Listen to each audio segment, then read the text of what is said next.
Үйл явдал дэлхийд даяар нууцлах хүчнүүд гарч ирж тэднийг харсан хүн бүр шууд амиа хорлдог болсноос хойш 9 сарын дараа өрнөнө. Сүрсэн Барселона хотод ол дүр болох Себастьян өөрийн бяцхан охин Анагийн хамт амьд үлдэхийн тулд тэмцэж байлаа. Хотын гудамж бүр үхтэл нурангаар дүүрсэн тул тэд маш болгоомжтой хөдөлж зөвхөн харанхуй барилга зойронд орохдоо л нүдний болтоо авдаг байв. Себастьян охиндоо энэ мангасууд бол бидний сэтгэл дэх хамгийн хайртай хүний дүрээр харагддаг аюултай шүү гэж байнга сануулна. За та бүхэндээ энэ өдрийн мэндийг хүргэе. Өнөөдөр бид 2023 онд гарсан Нүдэ нээвэл чи үхэн гэх аимшиг дүрмээр үргэлжлэх Bird Box Barcelona киног маш сонирхолтой хэлбэрээр хураанголон хөргөх гэж байна. Хэрэв та бэлэн бол суудлын бүсээ бүслээд киногоо дуустал хамт байгаарай. Киноны үйл явдал нэгэн жирийн метроны буудлаас эхэлнэ. Эхэндээ бүх зүйл тайван байсан ч гинэт галт тэрэгний хонглоос үл мэдэгдэх жихүүдэс хүрм сонин чимээ цууратж эхлэв. Энэхүү чимээ улам чангарсаар эргэн тойрны зүйлс чичирч хүмүүст нөлөөлж эхэллээ. Галт тэрэг хүлээж байсан Себастьян ямар нэгэн зүйл буруу байгаа гадарлан холдохыг хичээсэн ч хитрхи оройтсон байв. Хонглын ойролцоо байсан хүмүүсийн нүдний өн гинэт хувирч ухаан мэдрэлээ алдсан мэт галт тэрэгний зам руу өөрсдийгөө шидэж эхэллээ. Үмэн самууны үеэр Себастьян ч бас зам руу унах төгсөн ч арай гэж тэнцвэрээ олж үхлээс аврагдаж чадна. Энэхүү аимшигт явдлын дараахан түүний эхнэр залгаж охин Анага сургуулаас нь хурдан авч гэртээ ирэхийг нь сануулав. Гэвч аюул аль хэдийн хотод харахжээ. Себастьян ажил дээр ирэхэд хамт ажилладаг хүмүүс нь түүний нүдэн дээр амиа хорлож эхлэх бөгөөд сандарсан тэрээр офсоос шууд цогтно. Гудамжинд гарахад дээрээс хүмүүс үсэрч машин дээр нь унаж байлаа. Хот тэр чихтэй там болон хуурт жолоодлоггүй машинууд мөргөлдөн хүмүүс хаашаа чамаагүй орилж гүйлдэнэ. Себастьян энэ бүх замбраагүй байдлаас арай гэж мултарч охиныхоо сургууль руу яаравчлав. Анги танхимууд галд шатаж хүүхдүүд айсандаа хөшиж орхисон байлаа. Тэр охиноо олоод нуран дундуур тэрсээр цогтов. Замдаа тэд нэгэн сүмээр дайрч өнгөрөхөд тэнд байсан санваартан Себастьяныг зогсоож энэ бол бурхны бэлэг гайхамшиг гэж хэлэгч Себастьянд гайхамшиг сонирн байсангүй. Тэр зөвхөн гэр бүлээл аврахыг хүсэж байв. Гадаа гарахад тэрээр эхнэрээ олж харна. Уулзах мөчөд хаанаас ч юм бэ маш хурдтай гарч ирсэн машин эхнэрийг нь дайрч тэр дороо амиа алдчихна. Энэ явдлаас хойш 9 сар өнгөрчээ. Себастьян охин Анагийнхаа хамт хаягдсан скейтбордын цэнгэлдэх хүрээлэнд орогнож байлаа. Гэвч тэдний амар амгалан байдал гинэт тасалдаж сохор дээрэмчдийн бүлэгт халдлагад өртөн хамаг хоол хүнсээ дээрэмдүүлнэ. Себастьян эсэргүүцэх гэж оролцсон ч Ана түүнийг зогсооно. Дараа нь Себастьян охиндоо дээрэмчид зүгээр л өсөж цөхөрсөндөө ингэсэн байх гээд амийг нь аварсанд нь талархдаг. Энэ үед радиогоор гадаа нууцлаг хайр гаргийнхан байгаа тул тэднийг хизээж битгий шууд хар. Тэд таны ухаан санааг удирдах амиа хорлоход хүргэх аюултай гэсэн анхааруулга явна. Аав охин хоёр нүдээ боож гадагш гарлаа. Тэрээр гудамжинд нүдээ боосон өөр хідэн үл таних хүмүүстэй таарч хэд хоног хоол идээгүй тул тусламж хүснэ. Эхэндээ тэд хүмүүс Себастьянд итгэхгүй эргэлзэгч Себастьян өөрийгөө инженер бөгөөд компанийнхаа дулаан цахилгааныг гаргадаг генераторын байрлалыг мэднэ гэж хэлснээр тэднийг дагаж явахаар болно. За яг энэ үед нь харь гаргийнхны нууцлан аавраа тэдэн лөө ойртож эхэлсэн тул тэд Себастьяныг дагуулan шууд цогтов. Тэд түүнийг асар олон хүн нуугдж буй автобусны бааз дах нууц нуувч руугаа дагуулад ирнэ. Тэнд байсан хүмүүсийн нэг болох Мариэл Себастьяны бэртлийг хараад нуувчин дотор байгаа Лилина эмчид үзүүлэхийг зөвлөнө. Лилина түүний шархыг боож өгөхдөө юу болсныг нь асуухад Себастьян гудамжны дээрэмчидтэй зодтолчихлоо гэж худлаа хэлнэ. Оройн 8-д үлдгэсэд галын эргэн тойрон цуглаж нэгэн сохор залуу өөрийн түүхийг хуваалцна. Тэрээр мангасуудад баригдах шахс нь чутгаар өөрийнхөө нүдийг сохолж байж л арай гэж цогцсон тухайга ярьнаа.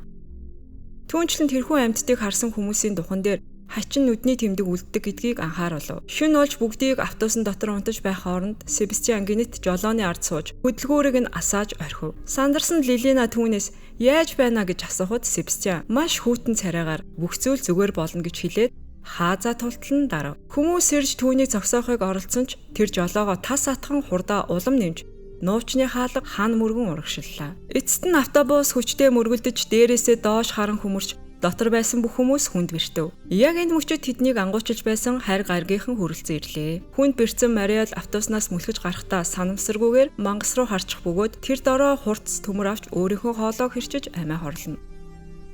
Араас нь Лилина эмч нүдээ тас айнан чичирсээр гарч ирэхэд Себастьян түүнд "Бүү санаа зов" гэж хэлээд гуруугаараа нүдийг нь хүчээр нээлгэж орхив. эмч мангасыг харж шууд үхэл рүүгээ одно. Бас нэгэн залуу мангасыг хараад асааж байсан тамхиа гойжиж буй бензин рүү шидэж автобус тэр чигтээ дэлбэрэн шатнаа. Энэ үед Себастьяны нүдэнд өгсөн хүмүүсийн биеэс алтан гэрэлтэй сүнс тэнгэр рүү нисэж буй мэт харагдах бөгөөд түүний дэргэд дагаж явсан охин Аана нь үнэндээ түүний тархины хийсвэр дүр байсан нь ил болно. Түүний угаалгасан тархинд Аана охин нь чи бол аврагч, чи зөв зүйл хийлээ. Одоо тэдний сүнс илүү дээр газар очсон гэж магтана. Себастьян харанхуй коридороор алхаж явахдаа ханан цовдлогдсон гар нь хүлээстэй хит хитэн хүнтэй таарав. Ихэнх нь өгсөн байх бөгөөд арай гэж амьд байсан нэгэн залуу сүүлчийн амьсгалаараа эдгээр амьтад бол өөр галактикаас ирсэн мангасууд тэд хүн бүрийг устгана гэж шивнэнэ. Гэвч тархиа бүрэн угаалгасан Себастьян үгүй тэд бас сахиусан тэнгэрүүд гэж зүтгэсээр залуугийн нүдийг аниж сүнсийг нь тэнгэр лөө одов гэж төсөөлнө. Ингээд тэр дараагийн хохирогчтой хайхаар замдаа гарлаа. Тэр нэгэн эмийн сан руу нүдэ боосон эмэгтэй орж явахыг харав. Үлний чимээгээр эмэгтэй зогсож өөрийгөө Клэр гэж танилцуулна. Себастьян урдын адил хэд хоног хоол идээгүй өсөж байна. Гэхдээ ажиллаж байгаа генераторынхаа байршлыг мэднэ гэж худал ярьж эхэлнэ. Төд удалгүй Клэрийн хамтрагчид болох Рафа, Октавианаар хоёр нохооны хамт гарч ирнэ. Тэд Себастьянд эргэлзэж дагуулж явах уу үгүй юу гэдэг дээр маргалдаж харь гаргийнхны аюул ойрцсон тул тэд Себастьяныг дагуулan өөрсдийн нууц болох цөмийн бункер рүү сухтахаас өөр аргагүй хүрнэ. Бункер дотор Себастьян бусад амьд үлдгэсэдтэй танилцсан. Тэдний дунд София нэртэй бяцхан герман охин, мөн ахмад хос болох Изабель, Роберто нар байлаа. Рафа, Октавиа хоёр Себастьяныг тусад нь гаргаж генераторын талаар шалгааж эхлэв. Энэ үед Себастьяны тархинд охин Аана үннийг битгий хэл тэднийг хуурч хурдхан шиг гадагш гарга гэж шаардна. Тэр охиныхоо хэлснээр генераторын түүхийг зохиосон гэдгээ хүлээхэд уурсан залуус түүнийг хөөж гаргахаар завднаа. Гэвч яг энэ мөчөд бяцхан София германаар ярьж тэднийг зогсооно. Хинч түүнийг ойлгохгүй байсан ч Себастьян наад хүнээ битгий хөө гэж байна хэмээн орчуулж өглөө. Охиныг хаанаас ирснийг хинч мэдэхгүй байсан тул тэд Себастьяныг үлдээж охинтой ярилцах даалгавар өгнө. Охин өөрийн түүхийг ярьж Себастьян орчуулж эхэлнэ. София ээжтэйгээ явж байтал хүмүүс өмж гол руу үсэрч эхэлсэн тул тэд нэгэн фургон машинд нуугджээ. Тэнд байхдаа радиогоор уулан дээр аюулгүй газар байгааг сонсоод нүдээ боон гарсан ч охин замаасаа төөрч ээжигээ дахин хараагүй байж. Охин уйлж эхлэхэд Клэр түүнийг аргадаад тэд ууланд ирэх тэрхүү аюулгүй газар нь Монжуг шилтгэн байж магадгүй гэж таамаглана. Себастьян тэднийг тийшээ явахыг ятгаж бункерт удаан тэсэхгүй гэхэд Роберто өвнийг амиа хорлолтой адил гин. Гэвч санал хураалтаар олонхны явахаар шийдэв. Тэр шөнө Анагийн хий үзэгдэл Себастьяныг дахин удирдах. Маргааш нь Үүмэн самун дэгдэх зорилгоор нохтыг уяаг нууцаар зөсөж орхив. Өглөө нь мангасууд ойртох үед нохтын уяа тасарч бункерт маш том Үүмэн дэгдлээ. Мангасууд хүмүүсийн хамгийн аимшиг турсамжийг сэдрэж эхлэв. Клэр өгсөн ахыгаа харж София ээжийнхээ нүдээ нэ гэх дууг сонсно.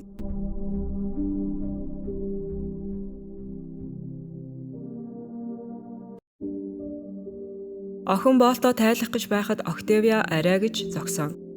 Энэ үед Рафа нохтоо хайж байгаад цөхөрч нүдний боолтоо тайлан мангас руу шууд харчихлаа. Тэр дороо ухаанаа алдаж машины шил рүү толгоогоороо хүчтэй мөргсөөр амиа алдна. Октавиа Клэрийг чирсээр аюулгүй бүс рүү гүйж Роберто нохоонд гараа хүнд хазуулна.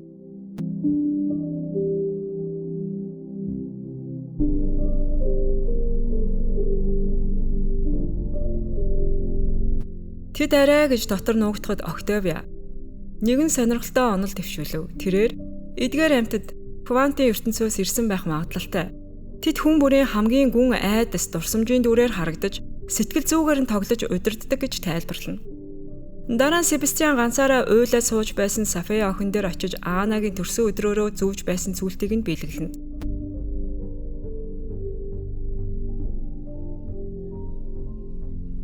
Яг энэ үед Анагийн дуу Себастьяны тархинд миний зүйлтийг яагаад түүнд өгч байгаа юм бэ гэж уурсан хашгирна. Энэ үед Клэр орж ирж таарах бөгөөд зүйлтийн ард Ана гэсэн нэр Силэстэй байхыг хараа Себастьянаас Ана гэж хин юм бэ? Сая мангасууд ирэхэд сонссон дуу чинь Ана байсан уу гэж шалгааж эхэлнэ. Клэр өөрийгөө сэтгэл зүйч гэдгээ хэлээд Себастьян туслахыг хичээнэ. Тэрээр чиний сонсоод байгаа тэр дуу чинь чиний охин бишээ. Хайр гаргийнхан чиний сэтгэл зүй, хагцлын шарахыг ашиглан чамааг удирдах, хий үзэгдэл харуулж байгаа юм а гэж үннийг хэлснээр киноны маань хамгийн хурц хэсэг эхлэх болно. Клэр өөрөө ч бас өгсөн ахынхаа дууг сонсож байснаа сүүлд нь тэр бүгд хуурамч хий үзэгдэл байсныг ухаарснаа хуваалцав. Анагийн сүн Себастьянд түүнд битгий итэг гэж шивнэх бөгөөд Себастьян хинт итгэхээ мэдэхгүй твтэнэ.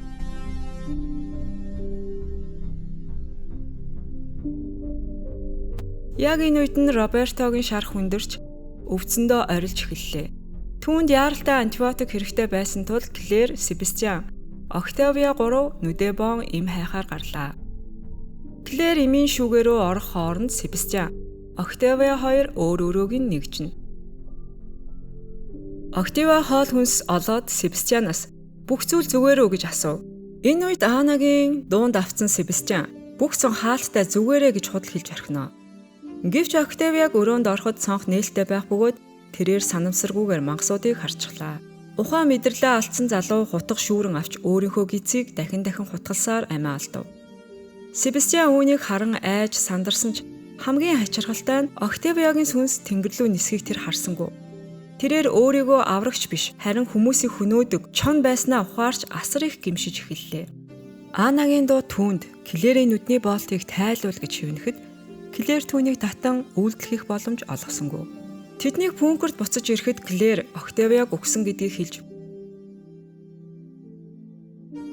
Изабель Себастьянаас яагаад бусдаас зайдуу сууж байгааг нь асуухад Клэр түүнийг гүн зочролд орсон Октавиаг цон хонгорхоо байсныг мэдлгүй боолтоо авч өгсөнд өөрийгөө буруутгаж байгаа хэмээн тайлбарлав. Түүний дотор хүчтэй гэмшил хуримтлагдсан нь илт байлаа. Хожим нь Ана дахин Себастьянтай нүүр тулж Клэрийн нүдний боолтыг яагаад тайлаагүйг асуухад Октавиа өгөхөд түүний сүнс дээш хүүн гарахыг хараагүй гэж хариулна. Ана түүнийг итгэлээ алдсан байна гэж буруутгав. Бүгд гадагш гарлаа.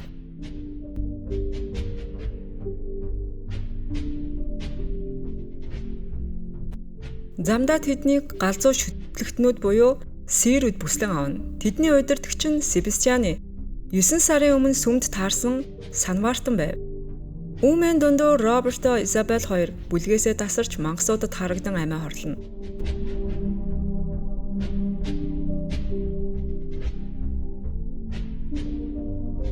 Яг энэ үеэр Клэр Себастьяны нүдний боолтгүйч бүх зүйлийг харж чаддаг тусгай шилийг нь олж мэднэ. Тэрээр Себастьяныг өдий хүртэл худал хийлж, Рафа, Октавиа нарын үхэлд буруутай байсныг ухаарад София охины хөтлөн түүнээс шууд цухтана. Анагийн сүнс Себастьянд одоо ердөө 2 хүн үлдлээ. Тэднийг хүлчхвэл бид уулзнаа гэж шивнсээр байв. Клэр Софияг дагуулan хорогдох байрны дээд давхарт гарч ирнэ. Тэр охинд юу ч болсон нүдний боолтой бүү тайлаарай гэж анхааруулжээ. Гэвч Себастьян тэднийг дагсаар ороод ирнэ. Клэр охиныг дагуулan дээвэрлүү цугтахдаа хөл алдан унаж ухаан алдна. Охин Себастьяны өмнө ганцаараа үлдлээ. Ана охины боолтыг тайлахыг шаардагч Себастьян Софияг хараад өөрийн охиноо санаж анх удаа хүн чанар нь сэргэж охиныг хайрлан тэврэв. Яг энэ үед 7 сарын өмнөх дурсамж сэргэнэ. 7 сарын өмнөх Анагийн төрсөн өдөр Себастьян охинтойгоо хамт баяр тэмдэглэж байлаа. Гэвч тэр баяр удаан үргэлжлээгүй. Санвартан гинэт тэдний гэрт нэвтрэн орж ирээд Ана Себастьян хоёрыг дээвэр дээр аваачна. Тэнд тэр Анагийн духан дээр бэхээр нүдний илбэр зурж түүнийг нүдээ нээхийг хүчээр шаардав. Ана тэр даруй харь гаригийн нөлөөнд орж өөрийгөө удирдах чадахгүй болон дээврээс үсрэн унсан байв. Себастьян тэр үед мангасуудтай нүд тулгарч тархиа угаалгаснаа мөрөн ухаардаг.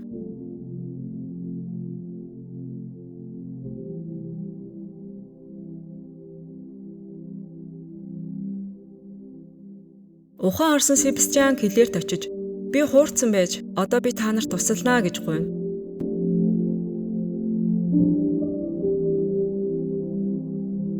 Удалгүй нөгөө талд Серс бүлэг тэднийг мөрдөн хөөж эхлэн Себастьян Клэр София хоёрыг дагуулan зогтов. Гэвч нэг Серс тэднийг гүйцэн гэрж түүн рүү дайрч нүд рүү нь хурууга хүчээр шигтгэн сохлохыг оролдоно. Гэнэт Себастьян хамаг хүчээрээ тэр эмэгтэйг түлхэн холдуулжээ. Тэр унаж газар дээрээ үхнэ. Тэднийг Сэрүүд хөөх үед Себастьян Клэр София хоёрыг машинд суулган уулын шилтгэн рүү хүрэх цорын ганц зам болох агаарын кабелийн цамхаг руу хурдлана. Цамхагт ирээд тэр машинаараа Сэрүүдийн замыг хааж гал тавин дэлбэлэв.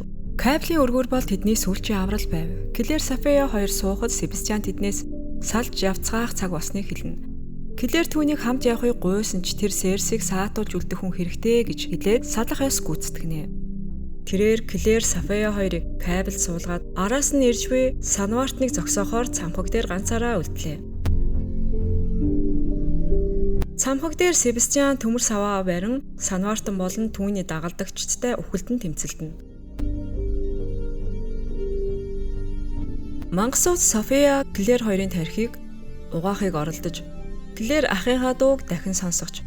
Клэр цамхгийн оройд хөрч өргүүрийг ажилуулах гэж оролцсон ч цахилгаан байхгүйг ойлгоно. Тэр том хонх байгааг анзаарч гинэт нэгэн санаа төрнө. Тэр хонхыг чангаар цохиж харь гаригийн биетүүдийн анхаарлыг татахаар шийджээ. Хонхны дуу тэднийг татаж ирэхэд тэдний энерги өргүүрийг идэвхжүүлж эхлэв.